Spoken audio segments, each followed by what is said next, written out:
Steel के बर्तन ले लो माँ जी, स्टील के बर्तन बहन जी, एकदम कम दाम में बढ़िया स्टील के सामान ले लो। स्टील के बर्तन ले लो बाबू, स्टील के बर्तन। यूं आवाज देते हुए एक ठेले में कई किस्म के स्टील के सामान रखकर एक आदमी बेच रहा था। उसका नाम था करण। उसके ठेले में स्टील के बने हुए घड़े, कड़छे, चम्मच, प्लेट, ग्लास, बकेट और कई सामान थे।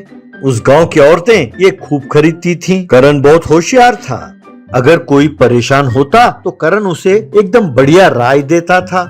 उसके ठेले के पास आकर यदि कोई औरत अपनी समस्या बताती तो करण उसे एकदम बढ़िया सा सलाह देता था। इसलिए सब करण की इज्जत करते थे। इसीलिए सभी औरतें उसे दादा कह के बुलाती थीं।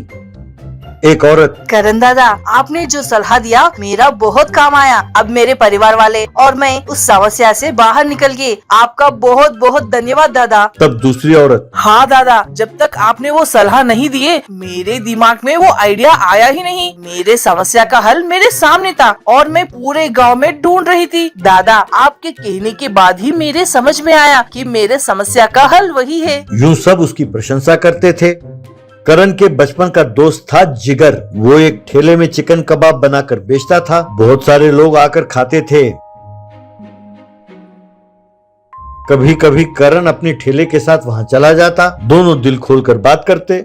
जिगर उसे चिकन कबाब खिलाता। तब करण, दोस्त, यूं हर रोज मैं जब आता हूँ मुझे मुफ्त में तुम चिकन कबाब खिलाते हो, ये मुझे अच्छा नहीं लगता। मैं जानता हूँ तुम मुझसे पैसे तो लोगे नहीं, इसलिए मैं अपने बहन के लिए ये स्टील का घड़ा दे रहा हूँ। मना नहीं करना, मैं नहीं सुनूंगा। कहकर उसने स्टील का घड़ा दिया। उनकी दोस्ती ऐसी थी। जिगर के ठेले के पास ही और बहुत सारे खाने के ठेले लगे थे। लोग उन ठेलों के पास भी जाने लगे। यूं लोगों का जिगर के पास आना कम हो गया। ये देखकर जिगर परेशान हुआ।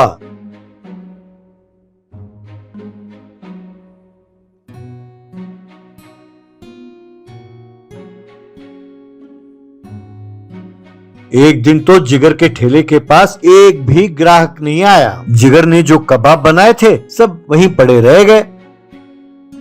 तब जिगर ने वो सारा कबाब कुत्तों को डाल दिया और फिर दुखी होकर घर की ओर जाने लगा। घर में अपनी पत्नी और बच्चों को ये सब बताकर दुखी हो रहा था। कुछ दिनों के लिए जिगर ने अपना ठेला ले जाना ही छोड़ दिया। घर में ही बैठा रहा। एक दिन करण ने बहुत ढूंढा लेकिन जिगर का ठेला कहीं नजर नहीं आया बाजार में। अरे इसे क्या हो गया, आजकल ये अपना दुकान क्यों नहीं खोलता? कहीं वो अपने गांव तो नहीं चला गया? जाकर उसके घर में पता करता हूँ। कहकर अपने ठेले को धकेलते हुए वो जिगर के घर के पास गया।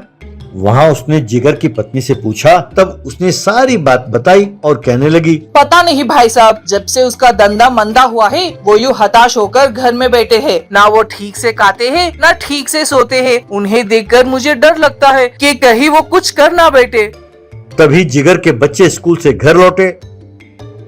बेटी, करण चाचा, आप डैडी से मिलने आए हैं? कुछ देर पहले वो हमारे स्कूल के पास वाले पहाड़ी चढ़ रहे थे। पता नहीं उस पहाड़ पर उनको क्या काम था। ये सुनकर करण एकदम चौंक गया क्योंकि उस गांव के बहुत सारे लोगों ने उस पहाड़ी से कूदकर आत्महत्या की थी। बस कमान से निकली हुई तीर की तरह करण पहाड़ की ओर भागने लगा।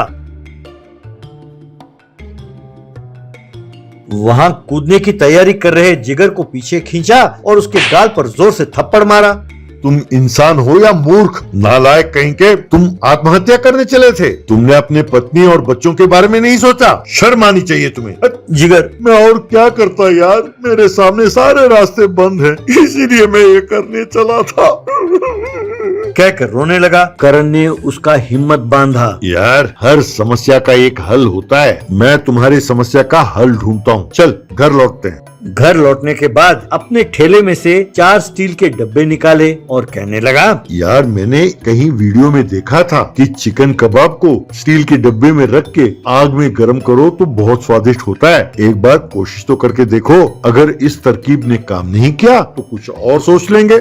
यूं उस दिन से जिगर साधारण चिकन कबाब के साथ साथ स्टील डब्बा वाले चिकन कबाब भी बनाने लगा और बेचने लगा। लोगों को ये नया लगा और उसके पास आकर खाने लगे।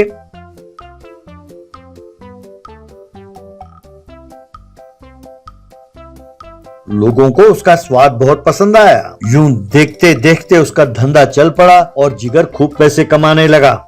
एक दिन करण वहाँ आया। एक अच्छी सलाह देने के लिए जिगर ने करण को धन्यवाद कहा। तब करण, यार दोस्तों में कोई धन्यवाद नहीं होता। वैसे अब से तुम्हारा नाम जिगर नहीं, स्टील डब्बा चिकन कबाब वाला है। ये नाम मैंने नहीं रखा, गांव वालों ने तेरा नाम रखा है। ये सुनकर जिगर भी खुशी खुशी हंसने लगा।